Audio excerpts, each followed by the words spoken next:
인생의 황혼에 접어들수록 진정한 친구가 무엇인지 깨닫게 된다.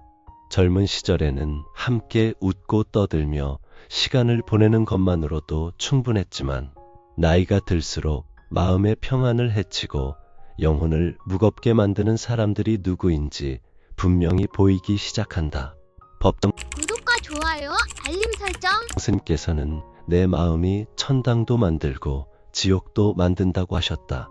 우리 곁에 어떤 사람들이 있느냐에 따라 우리의 마음이 천당이 되기도 하고 지옥이 되기도 한다는 뜻이다. 세월이 흘러 인생의 가을에 들어선 우리에게는 시간이 얼마 남지 않았다. 이 소중한 시간을 마음을 어지럽히고 에너지를 빼앗는 사람들과 함께 보낼 여유가 없다. 법정 스님께서 말씀하신 대로 무소유란 불필요한 것을 갖지 않는다는 뜻이라면 우리를 괴롭히는 인간관계야말로 가장 먼저 내려놓아야 할 불필요한 짐이 아니겠는가. 오늘은 나이가 들수록 절대 친구로 지내면 안 되는 사람 5가지에 대해 이야기하고자 한다. 이들과 관계를 정리하는 것이 냉정한 일처럼 보일 수도 있지만 사실은 자신과 진정한 친구들을 위한 가장 지혜로운 선택이다. 법정 스님께서 버리고 비우는 일은 지혜로운 삶의 선택이다 라고 하신 그 가르침을 마음에 새기며 어떤 사람들과 거리를 두어야 하는지 하나씩 살펴보도록 하자. 첫 번째, 끝없는 탐욕에 빠져 사는 사람이다. 이런 사람들을 보면 마음이 아프다. 그들은 이미 충분히 가지고 있으면서도 항상 부족하다고 느낀다. 법정 스님께서는 탐욕하고 욕망한다는 것은 공연히 마음을 무겁게 하는 일일 뿐이다. 우리는 지금 이대로도 이미 충분하고 충만한 존재이기 때문이다 라고 하셨다. 하지만 탐욕에 빠진 사람들은 이 진리를 받아들이지 못한다. 이런 사람을 만나보라. 그들은 만날 때마다 돈 이야기, 재산 이야기, 남과 비교하는 이야기만 늘어놓는다. 누구네는 아파트를 몇 채나 가지고 있다더라. 누구는 자식들이 얼마나 잘 된다더라. 우리도 더 벌어야 한다는 말을 입에 달고 산다. 처음에는 그저 세상살이 이야기려니 하고 들어주지만 계속 듣다 보면 우리 마음도 자연스럽게 탐욕에 물들기 시작한다. 원래 소박하고 만족하며 살던 우리가 점점 남과 비교하게 되고 가진 것에 감사하는 마음을 잃게 된다. 이것이 바로 탐욕의 무서운 전염성이다. 법정 스님께서 고통의 원인은 탐욕이다. 모든 고통과 근심은 바로 탐욕에서 생기는 것이다 라고 하신 이유가 여기에 있다. 탐욕에 빠진 사람과 함께 있으면 우리도 모르게 그 고통의 늪에 빠져들게 되는 것이다. 더욱 심각한 것은 이런 사람들이 우리를 도구로 여긴다는 점이다. 그들에게 친구란 자신의 욕심을 채우기 위한 수단일 뿐이다. 돈을 빌려달라, 일자리를 소개해달라, 좋은 정보를 알려달라는 부탁이 끊이지 않는다. 처음에는 친구니까 도와야지 하는 마음으로 응해주지만 시간이 지날수록 이용당하고 있다는 느낌을 지울 수 없다. 한 번은 이런 일이 있었다.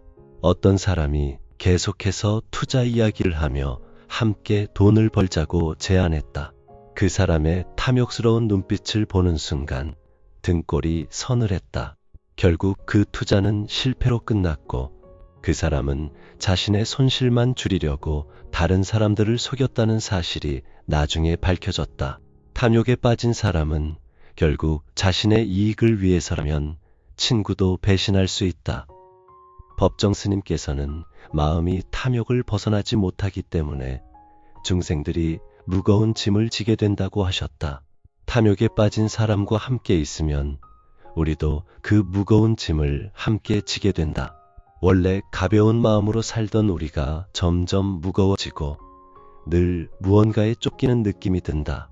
이런 관계는 우리의 건강과 행복을 해칠 뿐이다. 탐욕에 빠진 사람을 멀리하라. 그들의 끝없는 욕심에 휘말리지 마라. 대신 지금 이대로도 충분하다는 마음을 기르도록 하라. 감사하는 마음, 만족하는 마음이야말로 나이든 우리에게 가장 필요한 마음가짐이다. 탐욕의 독에서 벗어나야만 진정한 평안을 누릴 수 있다. 두 번째, 끊임없이 불평하고 원망하는 사람이다. 이런 사람들을 만나면 마음이 무거워진다. 그들은 만날 때마다 세상 모든 것에 대한 불만과 원망을 쏟아낸다.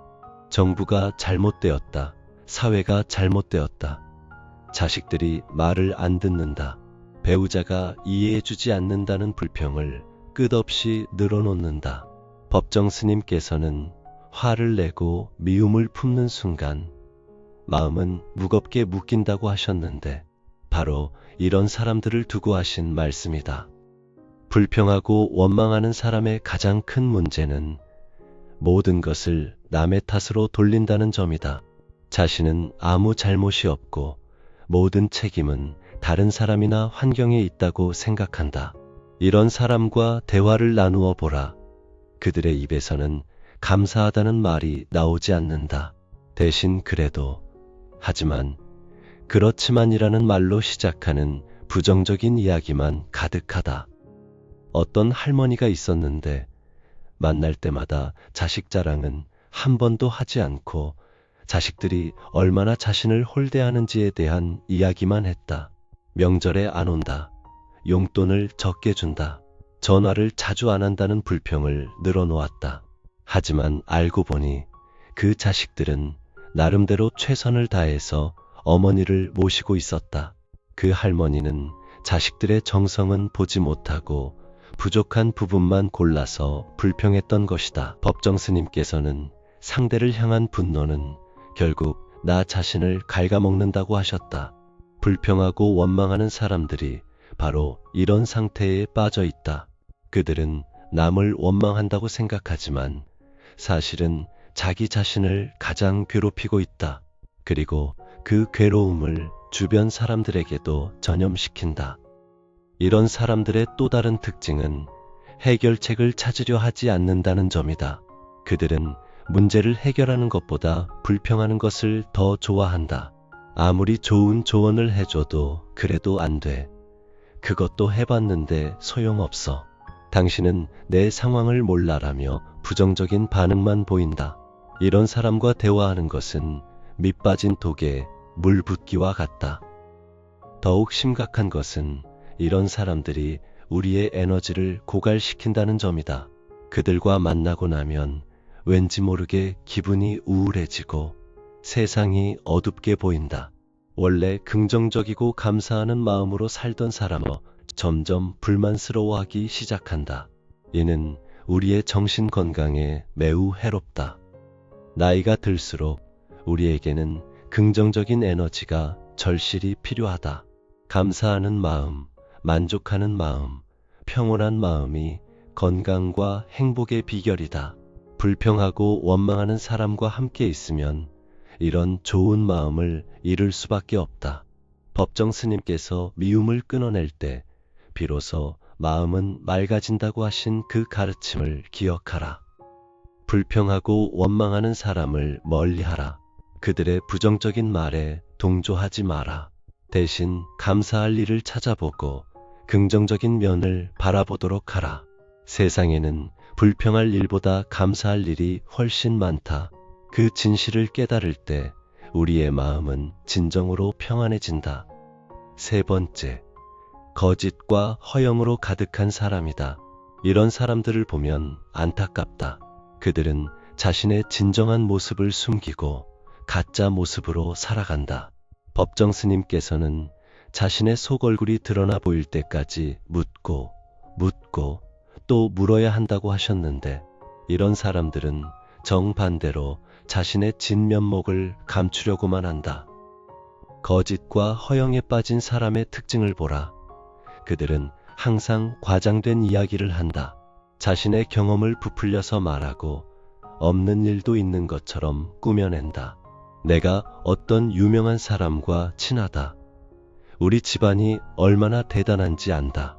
내가 예전에 얼마나 잘 나갔는지 안다는 식의 허풍을 늘어놓는다.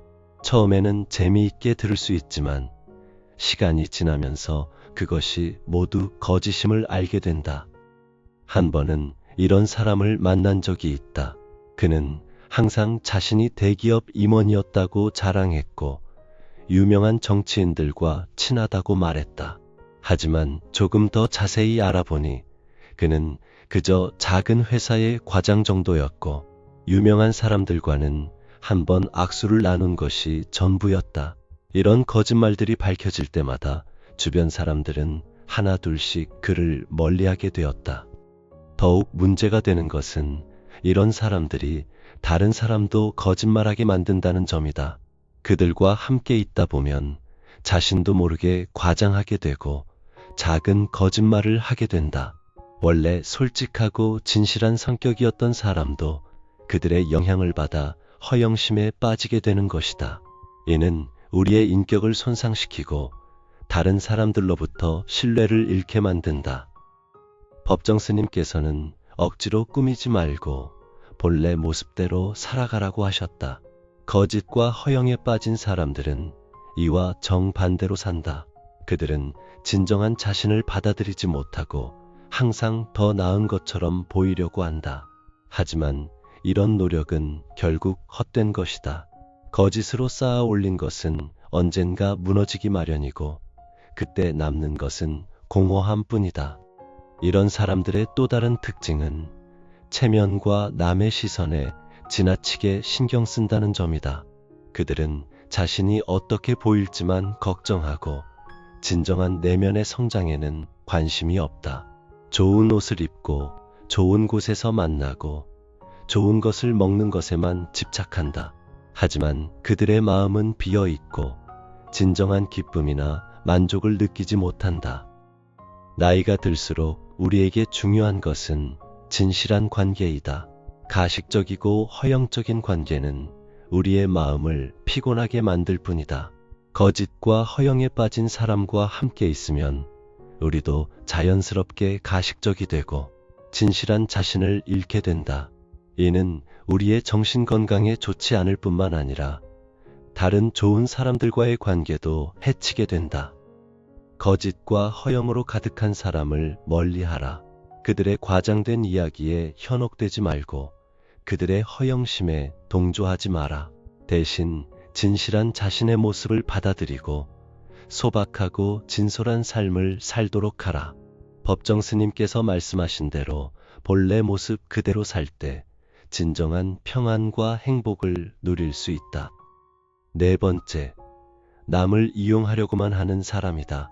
법정 스님께서는 진정한 사랑은 주는 것이며 나누는 것이라고 하셨는데 이런 사람들은 받기만 하려 한다. 그들에게 관계란 자신이 필요할 때만 이용하는 도구일 뿐이다. 남을 이용하려는 사람의 특징을 보라. 그들은 도움이 필요할 때만 연락한다. 평소에는 안부조차 묻지 않다가 무언가 부탁할 일이 생기면 갑자기 친한 척하며 접근한다. 오랜만이다. 어떻게 지내나? 건강하지? 라는 인사말 뒤에는 반드시 부탁이 따라온다. 돈을 빌려달라. 일을 소개해달라. 누군가를 소개해달라는 식의 요구를 한다. 더욱 교묘한 것은 이런 사람들이 처음에는 작은 것부터 부탁한다는 점이다. 조금만 도와달라. 이번 한 번만이라고 하면서 우리의 선한 마음을 이용한다. 하지만 한 번 도와주면 그것으로 끝나지 않는다. 점점 더 큰 것을 요구하고 우리를 당연하게 여기기 시작한다. 마치 우리가 그들을 도와주는 것이 의무인 것처럼 행동한다. 법정 스님께서는 호의가 계속되면 권리인 줄 안다는 세상의 이치를 말씀하셨다. 남을 이용하려는 사람들이 정확히 이런 태도를 보인다. 처음에는 고마워하는 척하지만 시간이 지나면서 우리의 도움을 당연하게 여긴다. 심지어 도와주지 않으면 섭섭해하거나 화를 내기도 한다. 우리가 무슨 사이인데 친구 좀 도와달라는 건데 라며 도덕적 압박을 가한다. 한 번은 이런 일이 있었다. 어떤 사람이 계속해서 돈을 빌려달라고 했다. 처음에는 급한 일이 있어서 그런가 보다 하고 빌려줬지만 시간이 지나도 갚지 않았다. 오히려 더 큰 돈을 빌려달라고 했다. 거절하자 그는 친구 사이에 그럴 수 있나라며 화를 냈다. 그제서야 깨달았다. 그에게 나는 친구가 아니라 그저 이용할 수 있는 수단이었던 것이다. 이런 사람들의 또 다른 특징은 상호 부조가 없다는 점이다. 그들은 받기만 하고 주지는 않는다. 우리가 어려울 때는 연락도 되지 않고 도움을 청해도 온갖 핑계를 대며 외면한다. 바쁘다. 형편이 안 된다. 다음에라는 말로 회피하며 정작 자신이 필요할 때만 다시 나타난다. 이런 일방적인 관계는 우리의 마음을 상하게 하고 에너지를 소모시킨다. 나이가 들수록 우리의 시간과 에너지는 더욱 소중해진다. 이런 소중한 자원을 나만 이용하려는 사람들에게 낭비해서는 안 된다. 남을 이용하려는 사람과 함께 있으면 우리는 항상 주기만 하고 받지는 못한다. 이런 관계는 우리를 지치게 하고 다른 좋은 관계를 맺을 기회도 빼앗는다. 법정 스님께서는 나누는 것은 서로 주고받는 것이어야 한다고 하셨다. 진정한 우정은 일방적인 것이 아니라 상호적인 것이다. 서로 도우며 어려울 때 함께하며 기쁨과 슬픔을 나누는 것이 참된 관계이다. 이용만 하려는 사람들과는 이런 아름다운 관계를 맺을 수 없다. 남을 이용하려고만 하는 사람을 멀리하라. 그들의 부탁에 무조건 응하지 말고 진정한 우정인지 이용당하는 것인지 분별하라. 일방적으로 주기만 하는 관계는 건강하지 않다. 진정한 친구와의 관계를 소중히 여기고 이용만 하려는 사람들과는 선을 그어라. 5번째, 과거에만 매여 성장하지 않는 사람이다. 이런 사람들은 예전 이야기만 반복하며 새로운 것을 받아들이려 하지 않는다. 법정 스님께서는 사람은 날마다 새롭게 피어날 수 있어야 한다고 하셨는데 이런 사람들은 과거의 틀에 갇혀서 더 이상 성장하지 않는다. 과거에 매인 사람의 특징을 살펴보라. 그들은 만날 때마다 예전 이야기만 한다. 우리 젊었을 때는 예전에는 좋았는데 옛날 사람들은 어땠는데 라는 말을 입에 달고 산다. 현재의 삶에는 관심이 없고 미래에 대한 계획도 없다. 오직 과거의 영광이나 추억에만 빠져 있다. 이런 사람과 대화하다 보면 우리도 모르게 과거로 빠져들게 되고 현재를 소홀히 하게 된다. 더욱 문제가 되는 것은 이런 사람들이 변화를 거부한다는 점이다. 세상이 아무리 바뀌어도 그들은 예전 방식만 고집한다. 새로운 기술이나 문화를 받아들이려 하지 않고 오히려 비판하고 거부한다. 요즘 것들은 안 좋다. 예전이 더 좋았다라며 현재를 부정한다. 이런 태도는 우리로 하여금 변화에 뒤처지게 만들고 새로운 것을 배우려는 의욕을 꺾는다. 법정 스님께서는 순간순간 새롭게 피어나라고 하셨다. 나이가 들어도 새로운 것을 배우고 성장하며 변화에 적응해야 한다는 뜻이다. 하지만 과거에 매인 사람들은 이와 정반대로 산다. 그들은 나이 들어서 뭘 더 배우나, 이제 늙었는데 변할 게 뭐 있나라며 포기한다. 이런 태도는 우리의 성장 의욕을 꺾고 삶을 정체시킨다.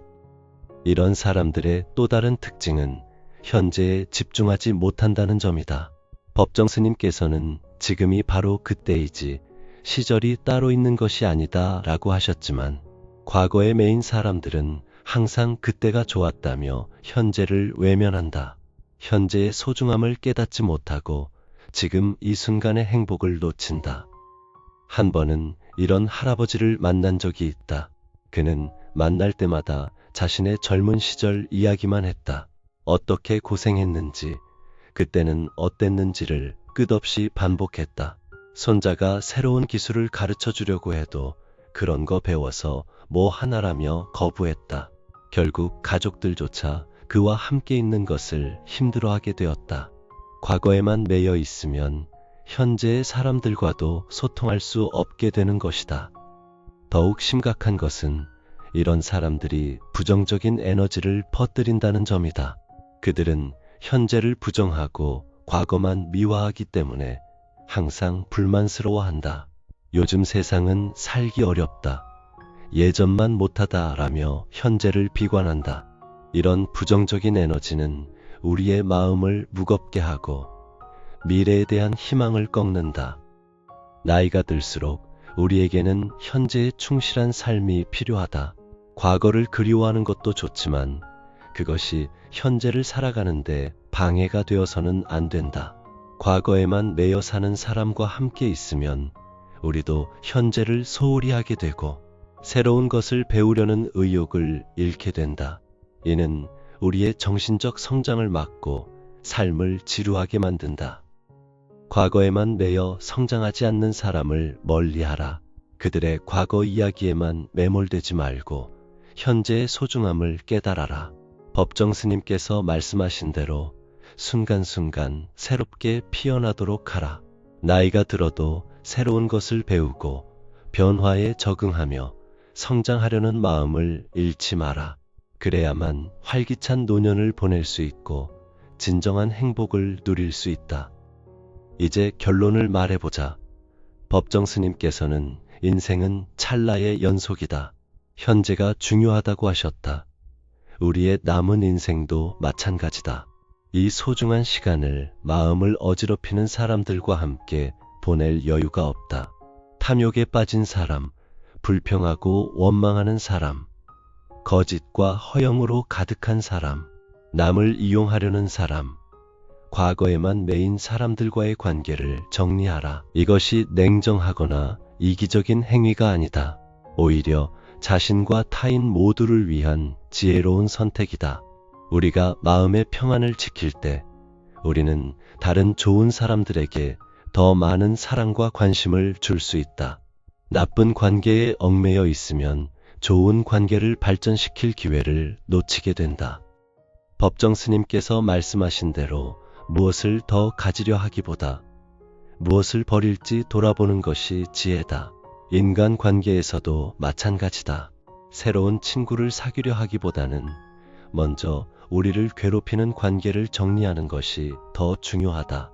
그래야만 진정한 친구들과 깊고 의미 있는 관계를 맺을 수 있다. 나이가 들수록 친구의 질이 양보다 중요하다. 많은 사람을 알고 지내는 것보다는 진정으로 마음이 통하는 몇 명의 친구를 두는 것이 훨씬 행복하다. 서로의 마음을 이해하고 어려울 때 함께하며 기쁨을 나눌 수 있는 그런 친구들 말이다. 이런 친구들과 함께할 때 우리의 남은 인생은 진정으로 풍요로워진다. 법정 스님께서는 내 마음이 밝고 평온해서 중심이 잡힐 때 세상과의 관계도 밝고 원만해진다고 하셨다. 좋지 않은 사람들과의 관계를 정리하는 것은 바로 이 마음의 중심을 잡기 위함이다. 그들을 탓하거나 원망하지 말고 단순히 우리의 평안을 위해 거리를 두라. 그것이 법정 스님께서 가르쳐 주신 지혜로운 삶의 방식이다. 인생의 황혼에서 마음의 평정을 유지하는 것만큼 중요한 일은 없다. 좋은 사람들과 함께하며 감사하는 마음으로 매일을 살아가라. 그렇게 할 때 우리의 남은 인생은 진정으로 아름답고 의미 있는 시간이 될 것이다. 마지막으로 기억하라. 우리는 다른 사람을 바꿀 수 없다. 우리가 할 수 있는 일은 우리 자신을 바꾸는 것뿐이다. 좋지 않은 사람들과의 관계를 정리하는 것도 우리 자신을 바꾸는 일의 일부다. 이런 지혜로운 선택을 통해 더욱 행복하고 평안한 노년을 보내시기 바란다. 여러분도 오늘부터 이런 사람들과는 거리를 두고 진정으로 마음이 맞는 사람들과 소중한 시간을 보내시기 바란다. 그것이 법정 스님께서 우리에게 남겨주신 가장 귀한 가르침 중 하나이다. 오늘 이 영상이 여러분의 인생에 작은 도움이 되었기를 바라며 구독과 좋아요로 더 많은 분들과 이런 소중한 지혜를 나누어 주시기 바란다.